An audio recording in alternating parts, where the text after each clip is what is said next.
Oke teman-teman, jumpa lagi di channel saya. Jadi ini vlog kedua setelah kita membahas tentang resolusi di 2001 dari seorang YouTuber Makassar, begitu guys. Tapi sekarang kita mau lebih mendalam lagi, pertanyaan-pertanyaannya lebih mendalam. Masih tentang YouTube, karena kita kesini. Saya terus terang ini mau belajar guys. Supaya bagaimana caranya mendapatkan 1000 subscriber, 4000 jam tayang, bahkan cara ngobrol depan kamera itu saya mau tahu dari sisi beliau ini, karena saya terus terang ini saja lagi ngobrol ini saya potong-potong bagaimana caranya supaya bagus, supaya lancar. Nah begitu, itu yang mau saya tahu. Bahkan kan di kontennya beliau ini beliau sudah pernah jalan-jalan ke Labuan Bajo, ke Kalimantan beberapa kali, ke Maluku pernah, ke Papua sering, tapi pada saat itu belum YouTuber.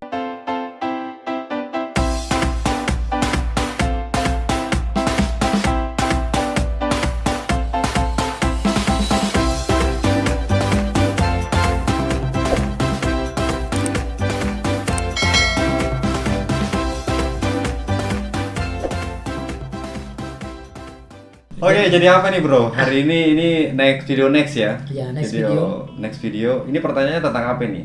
Ini yang mau saya tanyakan di video kedua ini, kan sebagai seorang YouTuber tidak mesti berjalan lancar, bro toh? Nggak mungkin berjalan lancar sesuai dengan ekspektasi. Pernah tidak datang ke suatu tempat atau mendapatkan informasi dari teman-teman, bro, ini ada apa namanya? Ini ada tempat wisata di tempat saya. Baru pada saat Anda datang ke sana itu tidak sesuai dengan ekspektasi. Ada tidak? Pernah ada kejadian kayak gitu. Kita sempat di chat karena kebetulan saya nggak bisa sebutkan tempat wisatanya. Oke, siap. Tempat booming, tapi sebenarnya ya setelah kita sampai ke sana, pada saat itu saya datang ke sana hujan-hujan ya. Cuaca sudah tidak mendukung. Karena kita butuh, kalau kita bikin video itu kan kita butuh view-nya agak terang ya. Iya. Karena ini kan kita bisa yang eksplorasi tentang alam. Apalagi bicara traveling, pemandangan. Nah, kita jual kan yang kita jual itu kan pemandangan. Kalau mendung kan nggak terlalu bagus view-nya. Jadi pada saat itu saya di chat sama teman untuk datang ke salah satu tempat, nyampe sana hujan-hujan. Iya. Nyampe di tempatnya tempatnya memang setelah kita lihat vlog-vlog daerah lain, iya. Atau di wisata itu, hasil video dengan dunia nyatanya agak berbeda memang. Tapi rata-rata tempat-tempat wisata bro ya, tempat-tempat wisata yang kita datangi ini sebenarnya tempat-tempat wisata yang sudah direhabilitasi oleh pemerintah ya.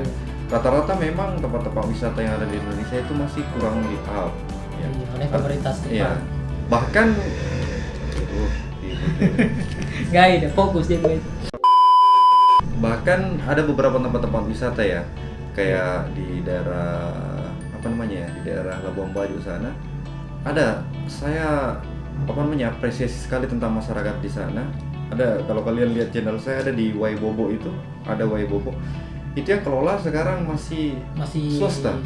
Dan masyarakat setempat situ, alhamdulillah masyarakatnya sadar tentang keindahan itu dan mereka jaga, dan harapannya sih mereka kepada pemerintah untuk tetap di up hal-hal yang seperti itu. Tapi memang view-nya bagus banget. Tapi yang seperti pertanyaan bro tadi, bahwasanya ada nggak wisata yang tidak sesuai dengan ekspektasi yang ada? Sebenarnya hampir semua wisata seperti itu ya. Cuma cara pengambilan kamera kita, meskipun kalian di Bali ya, Bali itu kan atau Lombok itu kan sudah wow, atau Raja Ampat itu wow. Tapi kalau caranya pengambilan caranya nge-shootnya masih kurang bagus, ya akan biasa-biasa saja. Justru kadang daerah-daerah yang memang cuma biasa aja dilihat, tapi karena caranya nge-shoot, kameranya lengkap, ada kamera drone dan sebagainya. Berarti jawabannya hampir semuanya begitu? Ya, nggak juga hampir semuanya, tapi ada beberapa. Tapi ada tidak satu tempat yang, ini lawannya dari pertanyaan yang pertama, ada tidak satu tempat yang ketika datang ke sana itu menjadi wow, amazing, ini betul-betul real? Bahkan tempat wisata yang pernah, sebenarnya ini bukan tempat wisata ya, saya tuh lebih suka sebenarnya nge-explore tentang keberagaman di Indonesia. Itu sebelumnya saya terima kasih kepada semua warga Wontong ya, di Kecamatan Pacar Macam pacar, apakah? Ya macam pacar di daerah Labuan Bajo sana, Manggarai Barat. Makasih banyak. Saya masuk ke daerahnya, kalau saya lihat di channel-channel teman biasa-biasa tempatnya, tapi setelah saya masuk ke dalamannya, itu bro ya, bonusnya bagi kita itu bukan cuma pemandangan alamnya, tapi artinya kewelkaman masyarakatnya, cara masyarakat melayani kita. iya. Kita bukan siapa-siapa. Betul. Saya datang ke sana bukan artis, saya Iya. bukan aparatur negara, Iya. tapi penyambutannya mereka ya wow Luar banget. biasa, Iya wow banget. Nah, selain itu view-nya juga memang keren banget, dan itu perlu dieksplor oleh semua konten kreator atau youtuber yang ada di Indonesia. Banyak hal-hal yang seperti itu yang kita datangi. Iya, Tapi kalau berbicara tentang memang view-nya bagus, itu bagus. bagus. Salah satu wisata yang paling saya lihat bagus, masih natural ya, nggak tahu kalau sekarang di tahun 2020 masih Labuan Bajo. Iya. Labuan Bajo, bahkan tempat yang saya datangi kayak kemarin kan kayak Artinya itu yang pernah didatangi. Iya. Bukan berarti Bali tidak termasuk. Bali keren, cuma Bali kan sudah banyak nggak natural. Oh, Artinya sudah banyak mereka direhabilitas oleh pemerintah, di-up lagi iya. dananya. Artinya sudah ada campur tangan manusia untuk campur tangan manusia. mempercantik tempat itu. Mempercantik tempat itu. Dan itu kita apresiasi juga bro. Iya. Karena itu kan apa namanya, setiap pengunjung yang datang kan pasti mereka sudah mengeluarkan banyak budget. Kemudian mereka kan pasti membutuhkan fasilitas yang bagus. Iya. Jadi pemerintah harus turut andil di dalam itu. Oke, bicara budget. Ini kan saya lihat kalau Anda ini keluar jalan-jalan ya, Masya Allah sekali. Baru sekali di Sulawesi Selatan, besoknya sudah ada di Kalimantan, besoknya sudah ada di Labuan Bajo. Pertanyaan saya, itu berapa keluar bro? Budget. Berbicara budget ya, budget. Satu konten Nah, itu maksudnya bro, begini kan, kalau mungkin artis yang datang ke sana mungkin ada endorsement, toh mungkin ada dari perusahaan yang menghandle mereka, atau memang uang mereka sendiri karena memang uang mereka banyak. Pertanyaan saya, ini kan kita orang biasa-biasa saja. Kalau seumpamanya 1 bulan di Sulawesi Selatan, 1 bulan lagi baru ke tempat lain, ini Anda tidak. Begini. 1 hari di sini, 2 hari ke depannya baru ada di tempat lain. Begini caranya. Eh, Dalam dunia travel saya kemarin itu kan apa namanya ya? iya, Pikiran kita kan memang hobi iya, ya. Banyak kok orang yang apa namanya ya? Banyak orang yang banyak menghabiskan uang gara-gara hobinya. iya, Dan itu kesenangan atau apa ya? Kesenangan mereka tersendiri. iya. Berbicara tentang budget ya, umpamanya di daerah Sulawesi Selatan aja ya. Salah satu contohnya wisata wow di daerah Sulawesi Selatan itu kan Toraja yang paling terkenal, Toraja. daerah Bira ya, daerah Bulu sana. Kalau budget sebenarnya Bu ya, ini kita terus terang ya di channel ini, budget sebenarnya kalau kita datang ke daerah itu paling banyak uang kita bawa 1 jutaan. 1 jutaan. 1 jutaan per kabupaten.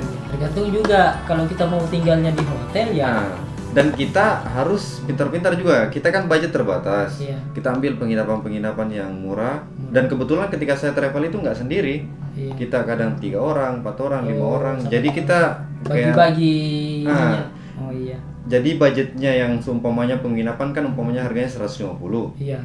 Jadi karena kita ada 3 orang ya bagi 50 kita bisa ngeplos 1 minggu. Betul. Jadi kalau uang kita 1 juta ya kita bisa 1 bulan. Iya. Dan kita harus apa namanya ya, cari-cari tempat memang yang paling murah, tempat makan yang murah, karena ya begitulah kita terbatas. Terbatas. Tapi intinya di mana ada kemauan di situ pasti ada jalan. Iya.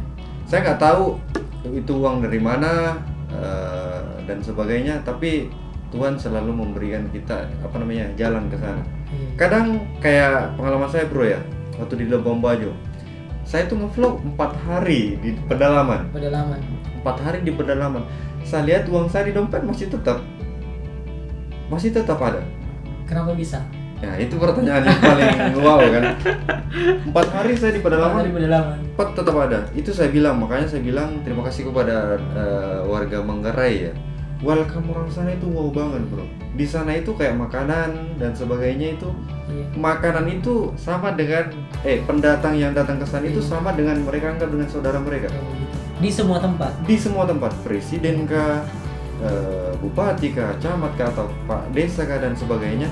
Karena mereka menganggap bahwasanya datangnya seorang tamu ke daerah mereka itu adalah membawa rezeki kepada mereka. Nah, itu anggapan mereka. Itu anggapan mereka. Hal itu sebenarnya yang bagus ditiru oleh daerah-daerah lain. Makanya kita sampaikan lewat vlog supaya mereka tahu bahwa Nah, Orang Indonesia sebenarnya baik-baik bro. Dan anehnya bro ya, ini aneh. Ini berkaitan sama vlog yang sebelumnya. Kalian tonton vlog sebelumnya baru nonton ini ya. Iya. Di sana itu bukan agama Islam. Oh begitu. Di mana itu? Di mana? Di daerah Manggarai. Itu di daerah Labuan Bajo. Itu semua di beberapa kecamatan kayak macam Pacar itu mayoritas Kristen Katolik ya? Iya bro, saya Islam datang ke Katolik. Saya hidup selama 1 minggu di daerah Katolik. Saya tinggal di rumah Pak Sekdes atau di toko masyarakat aparat desa yang di samping rumahnya itu gereja. Oh begitu. Jadi saya sholat itu dekat gereja bro. Oh begitu. Iya. Saya sholat di gereja. Saya juga pernah pengalaman bro tapi saya di Toraja di sini. Di Sulsel. Pernah saya itu saya di sebuah desa itu terpencil yang kalau saya kembali ke kota itu memakan waktu yang cukup lama dan saya khawatirnya di jalan terjadi apa-apa. Saya tidak takut orangnya, kalau orangnya tidak ada masalah. Yang saya takut kan kalau di daerah terpencil kan pegunungan, licin, baru gelap, sering longsor. Nah itu yang saya takuti, makanya sebenarnya bukan saya juga yang minta, bahkan itu bapak yang ya tokoh lah istilahnya di sana, dia menawarkan kalau bisa jangan usah ke kota dulu nak katanya. Saya dipanggil nak bro, saya muslim ini. Itu yang saya, wah pokoknya. Nah pada saat itu dia tawar saya tinggal dan saya mau, karena pada saat itu cuaca juga lagi tidak bagus, kayak saya tinggal. Beliau itu Katolik, seperti yang kita tahu Katolik itu Islamnya itu kan Kristennya itu lebih ketat ketimbang yang Protestan. Itu yang saya tahu seperti itu. Karena katanya ini mohon dikoreksi ya kalau salah. Katanya kalau agama Kristen itu Kristen yang paling Kristen sekali itu agama yang Kristen Katolik. Ya. Nah, itu yang saya tahu. Koreksi saya kalau salah. Nah, terus pada saat itu bahkan saya meminta izin untuk sholat, bro. Saya sholat dan disediakan tempat dan tidak ada apa-apa. Bahkan saya makan dengan bapak pada saat itu, kita sama-sama makan satu meja. Dan saya karena beliau tahu saya orang muslim, saya dimasakkan Indomie. Karena itu yang bisa ini Indomie sama nasi, ya, itu di pedalaman. Karena kalau mau beli pizza kayaknya nggak mungkin di desa, bro. Begitu. Jadi yang paling saya ingat pada saat itu, beliau itu berdoa. Kan kita kan masing-masing berdoa. Saya begini tangan saya membaca doa makan sesuai dengan agama yang saya pelajari. Beliau begini pak, membaca doa juga pada saat mau makan. Dan itu menurut saya sesuatu yang kalau dibahasakan inilah Indonesia sebenarnya. Iya betul bro. Saya tinggal di rumah yang Katolik dan saya sholat, saya tidak pernah dipengaruhi untuk tidak sholat. Tidak ada masalah. Nggak ada masalah. Bahkan ya itu ya pengalaman yang paling wow banget bagi saya. Ya selain Kalimantan, Labuan Bajo, Maluku dan sebagainya, di beberapa daerah yang saya pernah datangi.